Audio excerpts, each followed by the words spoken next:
డ్రైవర్లే డైరెక్టర్లుగా, బంధువులే బినామీలుగా చెవిరెడ్డి భాస్కర్ రెడ్డి ఈ మద్యం కుంభకోణం భాగవతం సాగిందిలా అంటూ కొన్ని వార్తలు వస్తున్నటువంటి నేపథ్యంలో ఈ అంశం మీద మనం పూర్తి స్థాయిలో విశ్లేషణ చేసుకుందాం.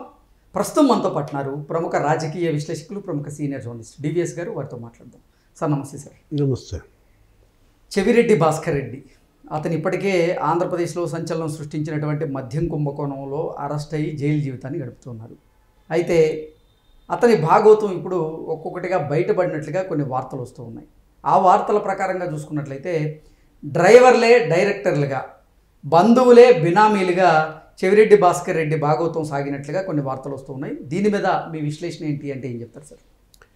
అంబటి రాంబాబు ప్రెస్ మీట్ పెట్టాడు. ఇవన్నీ పిట్ట కథలు అంటాడు. పిట్ట ఎందుకు పిట్టలు అనగానే మనకు అంబటి రాంబాబు గుర్తొస్తాడు. ఇప్పుడు ఒకటి జగన్మోహన్ రెడ్డి బేతాళ కథలు అంటాడు. బేతాళుడు ఎవరు? జగన్మోహన్ రెడ్డేనా? ఓకే. ఇప్పుడు బేతాళుడు జగన్మోహన్ రెడ్డి కాబట్టి ఇది బేతాళ కథ. పిట్టల గురించి తెలిసిన అంబటి రాంబాబు పిట్ట కథల అంటే ఏది ఇక్కడ తిప్పాలి? ఒకటి మీరు అన్నారు చెవిరెడ్డి భాస్కర్ రెడ్డి, ఆయన నిన్న వీరంగం మళ్ళా మామూలు యాక్షన్ కాదు, విక్స్ యాక్షన్ 500 ఏంటి అసలు ఇరగదీశాడనమాట. అక్కడ పోలీస్ జీప్ ఎక్కుతా అసలు కరపత్రాల పంపిణీ, గాడ్ ఈజ్ గ్రేట్ అంటాడు. ఇప్పుడు గాడ్ ఈజ్ గ్రేట్ కాబట్టే నువ్వు జైలుకి వెళ్ళావు. ప్రకృతి గొప్పది అంటాడు. ప్రకృతి గొప్పది కాబట్టే నీకు బెయిల్ ఇవ్వట్లా. కాదని ఎవరన్నారు? ఎవరిని వదిలిపెట్టదు ప్రకృతి అంటాడు. నిన్ను వదిలిపెట్టిందా? ఇదంతా దేవుడు చేస్తున్నాడు, ఇదంతా ప్రకృతే చేస్తోంది కృష్ణ. ఇప్పుడు మనం అనేది కాదు, బాధిత ప్రజలు అంటున్నారు.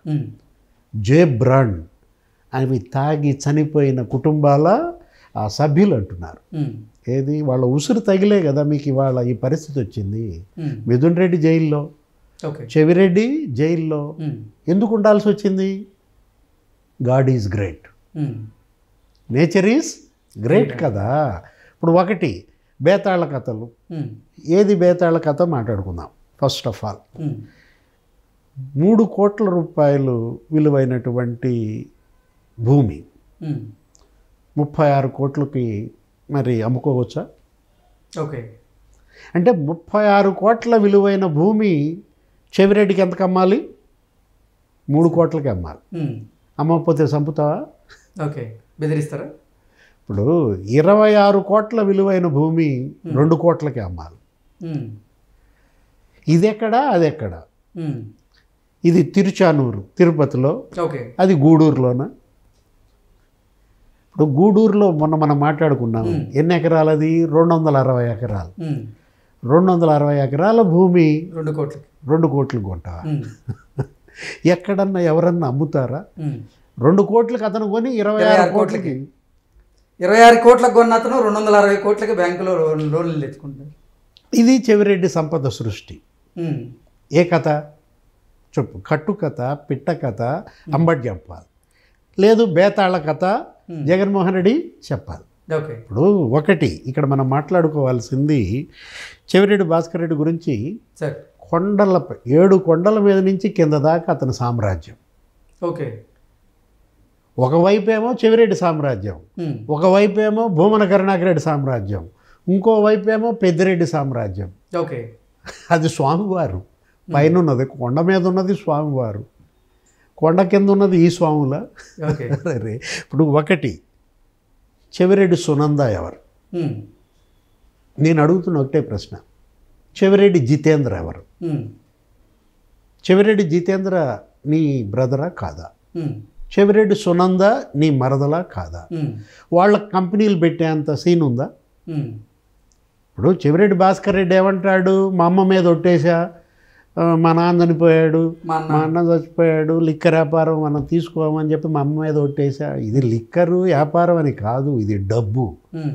డబ్బు మీద ఏమైనా రాసి ఉంటుందా? ఇది మద్యం డబ్బు, లేకపోతే ఇది భూముల డబ్బు, ఇది ఫలానా గనుల డబ్బు, ఇట్లా దాని మీద ప్రింట్లో ఏమైనా ఉందా? నువ్వు ఒకటి ఇక్కడ మనం తీసుకునేది ఎవరితను? కుర్రా మునిశంకర్ రెడ్డి. ఎవరు? నీ మేనల్లుడవునా కాదా? ఓకే. అంటే అతని పేరు మీద ఒక కంపెనీ. లేకపోతే మునే హరీష్ కుమార్, ఎవరు అతను? నీ డ్రైవర్. మీరు ఇందాక ఇంట్రోలో చెప్పినాడు, అతని పేరు మీద ఒక కంపెనీ. అసలు ఎక్కడి నుంచి వచ్చాయి? 8 కంపెనీలు, 16 మంది డైరెక్టర్లుగా, పిఏలు, బంధువులు, డ్రైవర్లు. బేతాళ కథ. ఈ కంపెనీలు నావి కాదు అని నువ్వు చెప్పగలవా? ఓకే. ఇది కట్టు కథ అని ఎవరంటారు? పిట్ట కథ అని ఎలా చెప్తాడు అంబటి రాంబాబు?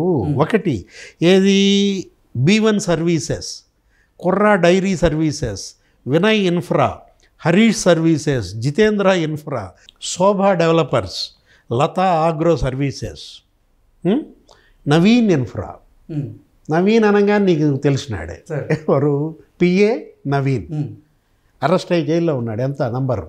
36, 36, 37, 38 కదా ఈ నంబర్లన్నీ కూడా. చెవిరెడ్డి మోహిత్ రెడ్డి. మనం ఇప్పుడు సిఎంఆర్ ఇన్ఫ్రా అంటే మనం ఏమనుకున్నాం? చెవిరెడ్డి, మున్రెడ్డి, రోసమ్మ, లమ్మ నాన్న పేరు అనుకున్నాం. కొడుకు పేరు కూడా కలిసి వచ్చుద్దంట. ఓకే. సిఎంఆర్ అంటే చెవిరెడ్డి మోహిత్ రెడ్డి. అంటే ఇప్పుడు మోహిత్ రెడ్డి గమ్మత్తుగా ఏం చేస్తున్నాడు? వాయిదాల మీద వాయిదాలు వేస్తున్నాడు. ఇప్పుడు అతను మధ్యంతర రక్షణలో ఉన్నాడు, బెయిల్లో ఉన్నాడు. అట్లాంటి వ్యక్తి ఏం చేస్తున్నాడు? అటెండ్ కావట్లా.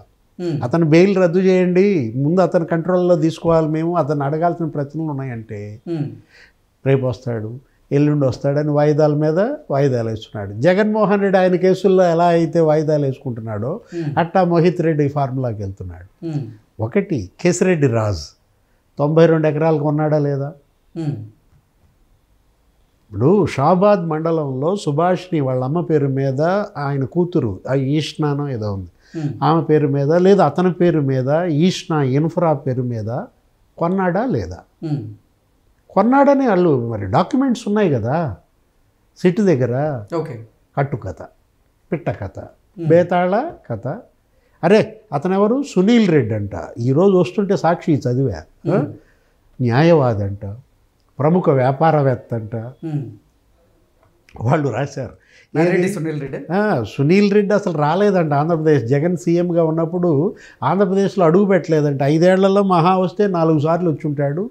అతను జగన్కి అత్యంత సన్నిహితుడు అంటారు. అసలు చంద్రబాబుకి అత్యంత సన్నిహితులు ఎవరు? కిరణ్, రాధాకృష్ణ, బిఆర్ నాయుడు అనేది రాశారు. అంటే కిరణ్, రాధాకృష్ణ, బిఆర్ నాయుడుతో పోలుస్తున్నారు అతన్ని. ఎవరిని? సునీల్ రెడ్డి.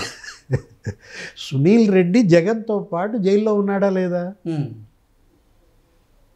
ఇప్పుడు జగన్తో పాటు జైలు మేట్ అతను. అతనికి నువ్వు కిరణ్కిను, రాధాకృష్ణకి, బిఆర్ నాయుడుకి పోలుస్తావా? చూసావా అసలు ఎట్లా తిమ్మిని బిమ్మిని చేస్తారో, ఏ విధంగా అసలు మామూలుగానా వీళ్ళు? అదేమంటే ఇది బేతాళ కథ అంటారు. ఇక్కడ సిటీ వాళ్ళ దర్యాప్తులో ఒకటి వాస్తవంగా చెప్పమను, గూడూరులో 260 ఎకరాలు 2 కోట్ల కొన్నారా లేదా? తిరుచానూరులో 3 కోట్ల కొన్నారా లేదా? 36 కోట్ల భూమి. అది ఎవరిది అనుకుంటున్నావు? అర్చకుడి భార్యదంట, రేణుక అని చెప్పి. ఎవరో అక్కడ అమ్మవారి ప్రధాన అర్చకుడు ఆలయంలో ఆయన భార్య. వాళ్ళకి ఇచ్చింది 24 లక్షలంట. 2 కోట్లు కూడా ఇవ్వలేదు కృష్ణ. ఇచ్చింది ఎంత అనుకుంటున్నావు? 24 లక్షలకి 36 కోట్ల భూమి అన్నట్టు లెక్క. ఓకే. ఆ మిగతా డబ్బు ఏం చేశారు? వాళ్ళకి అప్పు ఉన్నట్టుగా పుట్టించి ఆ అప్పు తీర్చినట్టుగా ఆ కంపెనీలో వేసుకున్నారు మిగతా డబ్బు కూడా. ఓకే. అంటే బాధితుడికి అందింది ఎంత? 24 లక్షల రూపాయలు. అవి కూడా ఇచ్చుంటారో లేదో మనకు డౌటే. అంటే ఇవాళ వీళ్ళు మెడపై కత్తి పెట్టి ఒక అర్చకుడికి సంబంధించినటువంటి 3 ఎకరాల భూమి ఇతను రాసి చేసుకున్నారు. మనం అంటోంది అదే. బుగ్గమఠం భూములేమో పెద్దిరెడ్డి లాగేసుకుంటాడు. అక్కడ గోశాల కడతాడు, అక్కడ ఒక గుడి కడతాడు, వైసీపీ కార్యాలయం కడతాడు. లేకపోతే భూమన కరుణాకర్ రెడ్డి, భూమన అభినవ్ రెడ్డి, వాళ్ళైతే అసలు టీటీడీ ఎంప్లాయీస్ భూములన్నీ కబ్జా చేస్తారు, అక్కడ గోశాల కట్టుకుంటారు. ఇప్పుడు ఈయన అదే చెప్తున్నాడు, చెవిరెడ్డి భాస్కర్ రెడ్డి, నేను వేద పాఠశాల నడుపుతున్నా అంటాడు.